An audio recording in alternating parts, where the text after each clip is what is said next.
On the 1st of August, 1976, the Montreal Summer Olympics reached its glittering finale. In many ways, it had been like many other Olympic Games, filled with record-breaking achievements, show-stopping stories of courage and heartbreak, and of course, the usual dose of controversy. As the curtain came down on the 21st modern Olympic Games, it was no great surprise to see the Soviet Union sitting pretty atop the medals table after accumulating 125 gold, silver, and bronze medals over 2 weeks. The USSR had long established itself as the Olympic supremo of the era, usually battling tooth and nail with the United States. However, when the final medal tally appeared, it was not the North American powerhouse with a population of 218 million in second place, but rather a European country with just 17 million inhabitants. The fact that East Germany had managed to achieve 90 medals in total, including 40 gold, was an outstanding achievement for such a small nation. With West Germany sitting in 4th place behind the United States, you'd be forgiven for thinking that the Germans were doing rather well just 26 years after their country was smashed beyond all recognition. And yet,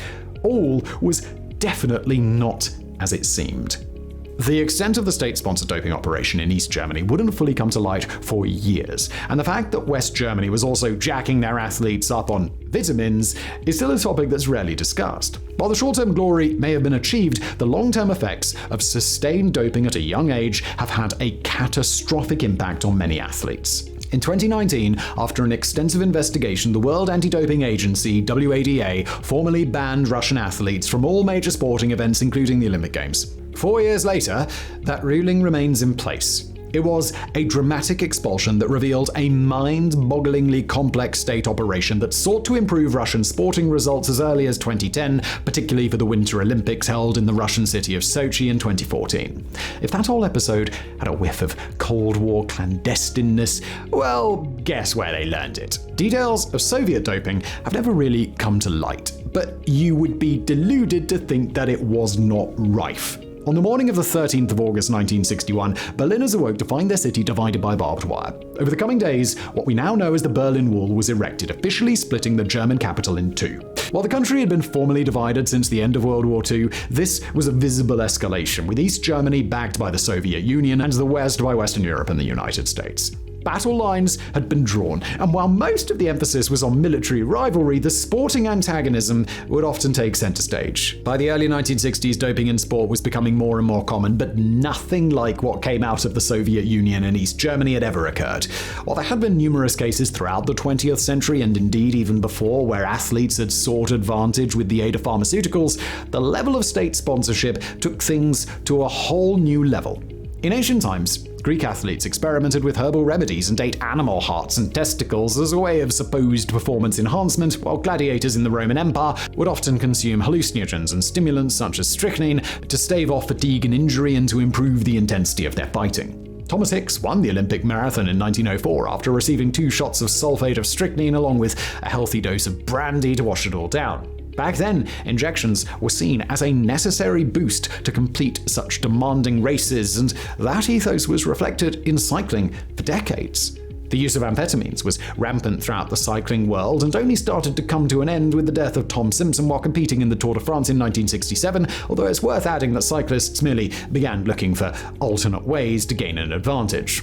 As the Cold War reached fever pitch, doping was nothing new, but the war for ideological supremacy between East and West would see both sides, but in particular the East, create previously unimaginable doping programs. The rise of the GDR's doping program coincided almost perfectly with the raising of the Berlin Wall. After such a public display of disunity, the East German government saw sport as the perfect way of legitimizing its newfound independence and boosting prestige. East Germany's economy and living standards lagged behind the West almost immediately, and the number of those trying to flee across the border steadily increased after the wall was built. What better way to advance a sense of national pride, though, along with a vindication of the entire communist system, than through the glory of sport? In 1961, Manfred Ewald became Minister of Sport, a position that he held until 1988, and there can be no other single character in this story who was more central to the entire program. In 1969, the government passed a high-performance directive called Leistungssportbeschluss, which essentially divided all sports the nation competed in into 2 categories.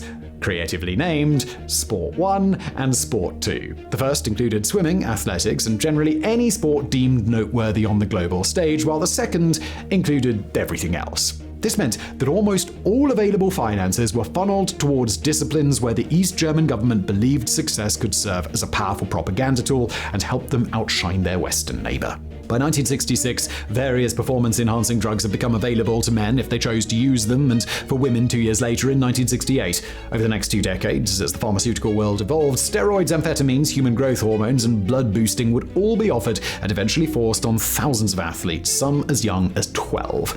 In 1968, East German athletes returned home with 25 medals, including 9 golds at the Summer Olympic Games in Mexico City. Not terrible for such a small nation, but such a performance would do little to promote the glorious socialist republic. It was at this point when doping in the GDR went from, would you like to take this pill to help your performance, to, well, take this pill and we'll find somebody who will. State Plan 14.25 was about to supercharge doping like never before. And the results spoke for themselves. 4 years later in Munich, the GDR won 66 medals, and that figure almost doubled by the time of the Moscow Olympics in 1980. Now make no mistake, this operation wasn't run by a few rogue coaches with a bootload of dodgy pills. This was known about at the top and authorized by the country's leaders. This was a state program where the government was involved in practically every stage. In 1962, the International Olympic Committee, IOC, improved doping detection, which forced the GDR to redouble its efforts to stay one step ahead. The result was the creation of the Unterstützende Mittel, also known as the Group, a clandestine organization that was charged with improving the effects of doping, the distribution to athletes and trainers around the country, and the prevention of positive tests during international competition. And this is where the use of anabolic drugs really came to the fore, predominantly anabolic androgenic steroids, known as oral turinabol, which was produced by state-owned pharmaceutical firm Genopharm, a company that actually still exists today. It's estimated that around 2 million doses of synthetic testosterone were given annually to 2,000 GDR athletes, with more than 10,000 doped throughout the entire program. Quite remarkably, considering the level of doping, the first GDR athlete to fail a drugs test during an international competition didn't occur until 1977, when Ilona Slupianek tested positive for steroids at the European Cup in Helsinki. If you've ever had an image in your mind of what you think a female East German shot putter looks like, well, you're right on the money. Slupianek was banned for a year, but returned to competition in 1980, winning a gold medal at the Moscow Olympics and setting 2 world records. While it's never been confirmed either way, it's widely believed that Slupianek returned to the GDR and continued doping under more careful guidance. So how did so many East German athletes evade detection when they had a firm mandate that everybody had to dope? Well, this is where it helps to have an entire governmental organization at your fingertips. Firstly, athletes would be given epitestosterone to keep their hormone levels within IOC-sanctioned limits. If that didn't work, they would swap dirty urine for clean urine and, hey presto, everybody passes the big test. The final defensive barrier was testing everybody before going to the international competition. If anybody's levels were too high and nothing could be done, those athletes were withdrawn from the competition under the guise of a last-minute injury, and another went in their place. However, the administering of drugs and ways to get around testing were only part of the vast web that formed this program. The whole thing needed to be kept under wraps, which is where the GDR's Ministry of State Security, known as the Stasi, came in. When the Berlin Wall came down, files revealed that the Stasi relied on as many as 2 million collaborators informing on those around them, and this was certainly the case with the sporting world. Coaches, doctors, athletes, and their families were carefully watched. Anybody who looked like they were about to step out of line were threatened, and so was their whole family. Now, perhaps the most horrifying aspect of this entire story is not simply the 10,000 athletes who were practically forced to dope, but the fact that many of them did so at ages far below what most would consider legal consent. Children competing in youth sports around the country were often scouted by government officials, with the very best being chosen for intense training, often far from home, that would undoubtedly be considered child cruelty today. Central to all of this was Sport Vereinigung Dynamo, a multi-sport club divided into 15 regional units across the country. This is where the best of the best were trained, with over 200,000 members by 1970 and 280,000 at its peak in 1980.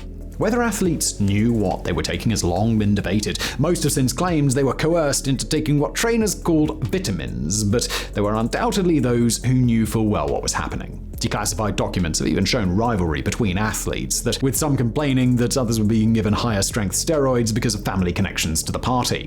While some were aware, it's hard to believe that young children making their way through the conveyor belt of jacked up socialist sport knew the full extent of what was happening. For many, growing up within the grim setting of East Germany, sporting excellence was one of the few avenues open to them, and after 1972 the option was clear. Take the drugs and aim for glory, or don't take them and return to the dreary reality of the GDR. Choosing the latter could affect your job prospects and access to housing and cars.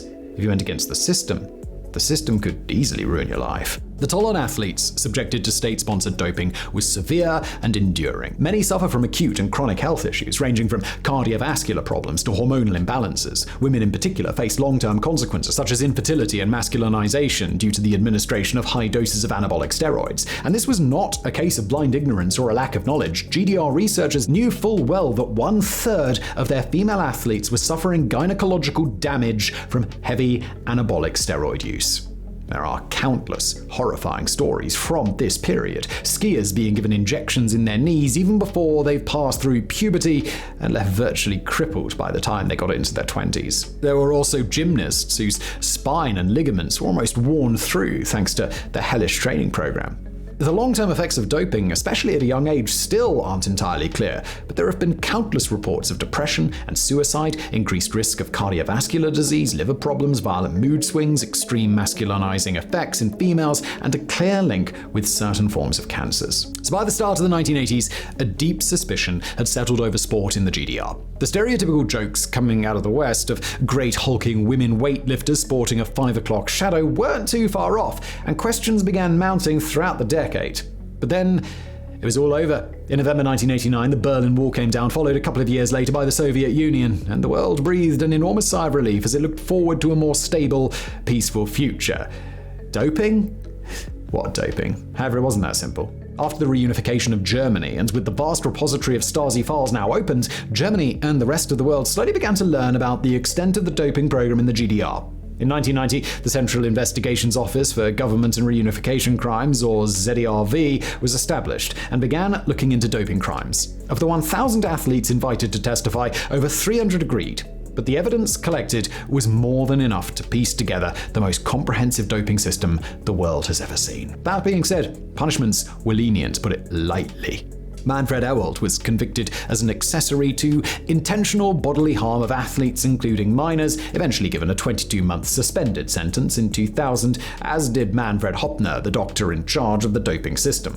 The verdict caused outrage across Germany, with many furious that those leading the program could escape prison sentences. That has generally been the outcome of the various cases brought against coaches or administrators. While Germany has at least appeared willing to try those involved with the state-sponsored doping system, it has long stopped short of fully holding them to account. In 2006, 167 former athletes received roughly $12,000 apiece from the German government, with a second fund of €13.65 million set up in 2016.